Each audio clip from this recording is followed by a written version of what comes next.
पवित्र बाइबल जीवन देने वाली पुस्तक हिंदी ऑफिशियल यूट्यूब चैनल में आपका स्वागत है।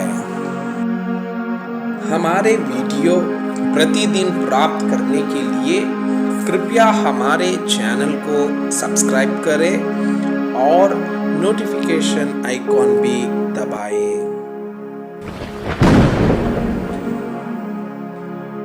आज का पवित्र बाइबल पाठ दूसरा राजाओं के पुस्तक अध्याय 13। इज़राइल का राजा यहोआहाज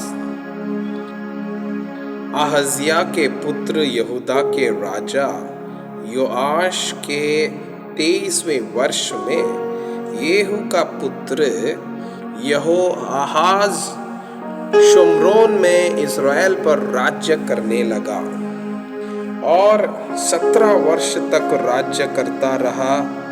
उसने वो किया जो यहोवा की दृष्टि में बुरा था, अर्थात नबात के पुत्र यारोबाम जिसने इज़राइल से पाप कराया था, उसके पापों के अनुसार वो करता रहा और उनको छोड़ ना दिया। इसलिए यहोवा का क्रोध इज़राइलियों के विरुद्ध भड़क उठा और उसने उनको अराम के राजा हजाहेल और उसके पुत्र बेन्हद के अधीन कर दिया। तब यहोआहाज यहोवा के सामने गिड़गिड़ाया और यहोवा ने उसकी सुन ली, क्योंकि उसने इज़राइल पर अंधेर देखा कि अराम का राजा उन पर कैसा अंधेर करता था। इसलिए यहोवा ने इज़राइल को एक छुड़ाने वाला दिया और वे अराम के वश से छूट गए और इज़राइली पिछले दिनों के समान फिर अपने अपने डेरे में रहने लगे। तो भी वे ऐसे पापों से न फिरे जैसे यारोबाम के घराने ने किया और जिनके अनुसार उसने इज़राइल से पाप कराए थे, परंतु उनमें चलते रहे और शोम्रोन में आशेरा भी खड़ी रही।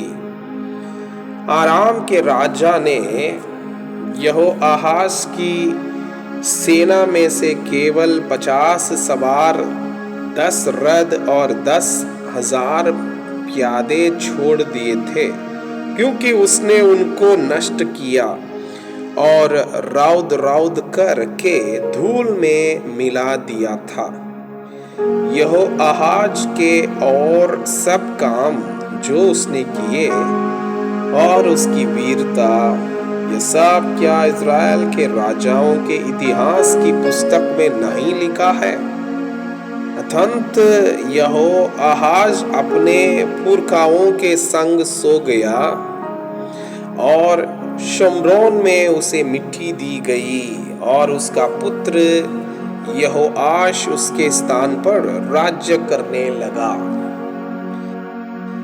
इस्राएल का राजा यहोआश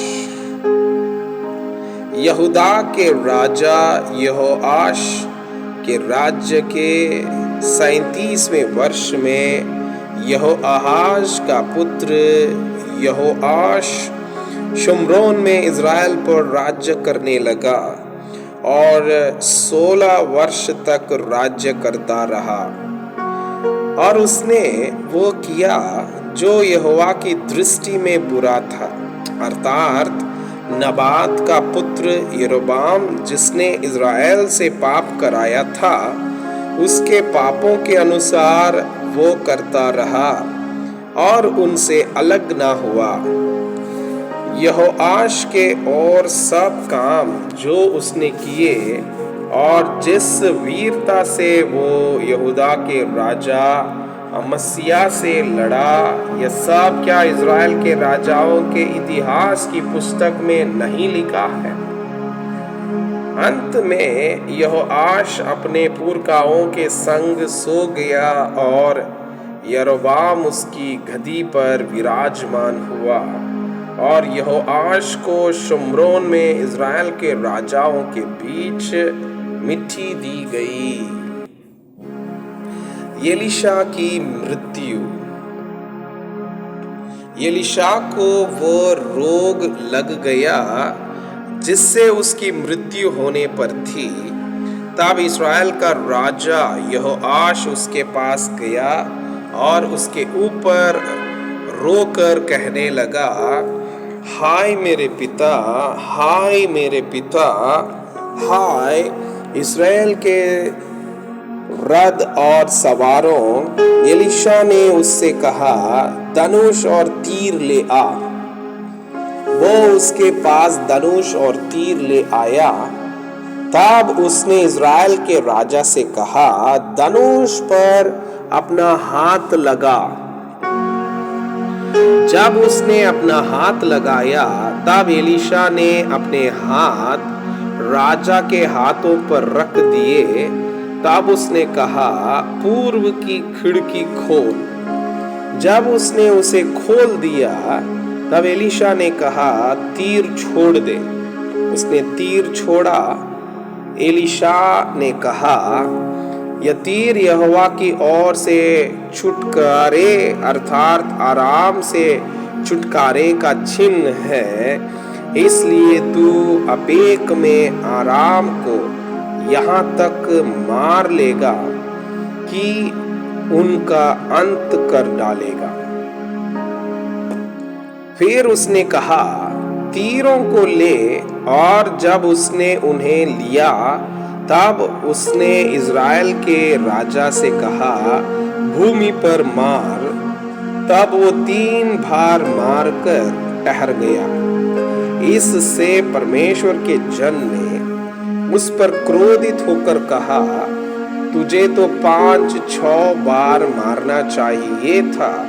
ऐसा करने से तू आराम को यहाँ तक मारता कि उनका अंत कर डालता, परंतु अब तू उन्हें 3 ही बार मारेगा।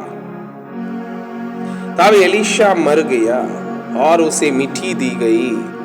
प्रतिवर्ष वसंत ऋतु में मोआब के दल देश पर आक्रमण करते थे। लोग किसी मनुष्य को मिट्टी दे रहे थे कि एक दल उन्हें दिखाई पड़ा।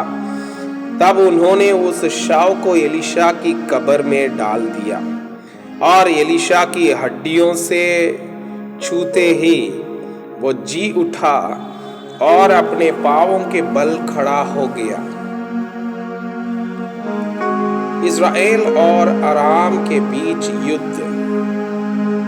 यहोआहाज के जीवन भर आराम का राजा हजाएल इज़राइल पर अंधेर ही करता रहा, परंतु यहोवा ने उन पर अनुग्रह किया और उन पर दया करके अपनी उस वाचा के कारण जो उसने अब्राहम, इसहाक और याकूब से बांधी थी, उन पर कृपा दृष्टि की और ना तो उन्हें नष्ट किया और ना अपने सामने से निकाल दिया।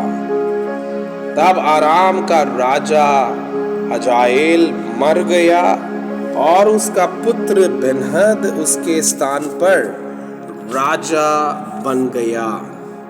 तब यहोआहाज के पुत्र यहोआश ने इज़राइल के पुत्र बेन्हद के हाथ से वे नगर फिर ले लिए जिन्हें उसने युद्ध करके उसके पिता यहोआहाज के हाथ से छीन लिया था।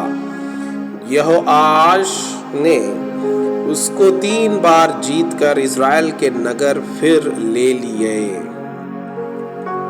मैं आपसे यह अनुरोध करता हूँ कि कृपया आज का बाइबल पाठ को अध्ययन करें और जिन वचनों के द्वारा आप प्रभावित हुए उसे अपने कॉपी में लिखें और आज दिन भर इस वचनों को अपने जीवन में अभ्यास करें। परमेश्वर चाहता है कि आप उनके समान